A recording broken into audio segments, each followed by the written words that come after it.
আজকে আপনাদের দেহবন্ধন করার একটি গুরুমুখী মন্ত্র দেব। এই দেহবন্ধন মন্ত্রগুলোকে তন্ত্রের ভাষায় বিভিন্ন নামে ডাকা হয়ে থাকে, যেমন দেহবন্ধন, আত্মরক্ষা, আপন সার ইত্যাদি এরকম বিভিন্ন নামে ডাকা হয়ে থাকে। আবার গ্রাম অঞ্চলে কিছু কিছু মানুষ এই মন্ত্রগুলোকে শরীর বন্ধন মন্ত্রও বলে থাকে। এবার দেহবন্ধনের জন্য বিভিন্ন ধরনের মন্ত্র রয়েছে, যেমন সর্প থেকে সুরক্ষিত থাকার জন্য দেহবন্ধন মন্ত্র, আবার ভূত প্রেত অপদেবতা থেকে সুরক্ষিত থাকার জন্য আত্মরক্ষা বা আপনসার মন্ত্র।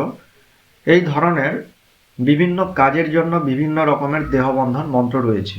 তো আপনি যে কাজের জন্য দেহবন্ধন করতে চাইছেন সেই মন্ত্র আপনাকে ব্যবহার করতে হবে। তো আজকে আমি যে দেহবন্ধনের মন্ত্রটি নিয়ে এসেছি এটি হচ্ছে ভূত প্রেত অপদেবতা থেকে সুরক্ষিত থাকার জন্য দেহবন্ধন মন্ত্র। আবার কোনো সাধক বা তান্ত্রিক যারা কোনো রোগীর জাদুটোনা বান ইত্যাদি কাটান করে থাকেন সেক্ষেত্রে দেহবন্ধনের মন্ত্র আলাদা রয়েছে। তো আজকে আমি যে দেহবন্ধন মন্ত্রটি আপনাদের দেব, এই মন্ত্র দিয়ে ভূত প্রেত অপদেবতা ইত্যাদি থেকে আপনি সুরক্ষিত থাকতে পারবেন। তো আমায় একজন কমেন্ট করেছিলেন যে যখন পথ দিয়ে আমরা যাই, যদি পথে কেউ কোনো পুঁতে রাখে বা আমাকে ক্ষতি করার জন্য কোনো কিছু ক্রিয়া করে থাকে সেরকম কোনো মন্ত্র দিন। তো রাস্তা বন্ধ মন্ত্র আমি এর পরের ভিডিওতে দিয়ে দেবো। আজকে আমি যে দেহবন্ধন মন্ত্রটি আপনাদের বলতে এসেছি সেই মন্ত্রটি প্রথমে বলি, তারপরে এই মন্ত্রের নিয়ম সম্পর্কে জানাবো।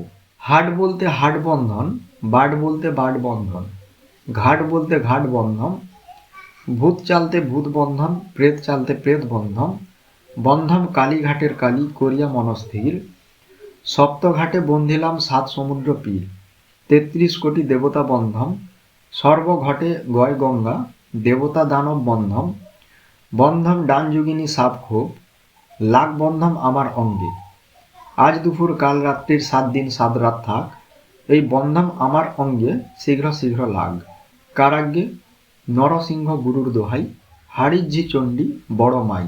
মন্ত্রটি বুঝিবার স্বার্থে আমি আবারও বলছি।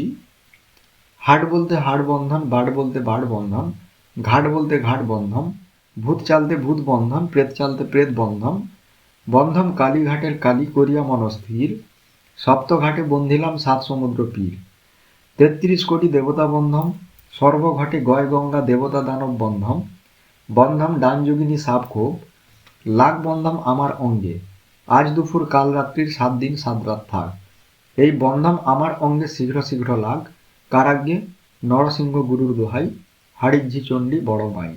মন্ত্রের যে স্থানে আমার কথা লেখা আছে, যদি আপনি নিজের জন্য এই মন্ত্র ব্যবহার করে থাকেন সেক্ষেত্রে আমার স্থানে আমার কথাই বলবেন, এবং যদি অপরের জন্য এই মন্ত্র ব্যবহার করে থাকেন তাহলে যে ব্যক্তির জন্য ব্যবহার করছেন আমার স্থানে সেই ব্যক্তির পুরো নাম বলবেন। এই মন্ত্রটি 3 বার পাঠ করে নিজের বুকে 3টি ফুঁ দেবেন, অথবা আপনি শরীরের যে কোনো স্থানে ফুঁ দিলেও হবে, তবে বুকে ফুঁ দেওয়াটা সব থেকে উত্তম। মন্ত্র একবার পাঠ করবেন, বুকের মধ্যে একটি ফুঁ দেবেন, আবার পাঠ করবেন, আবার ফুঁ দেবেন, আবার পাঠ করবেন, আবার ফুঁ দেবেন।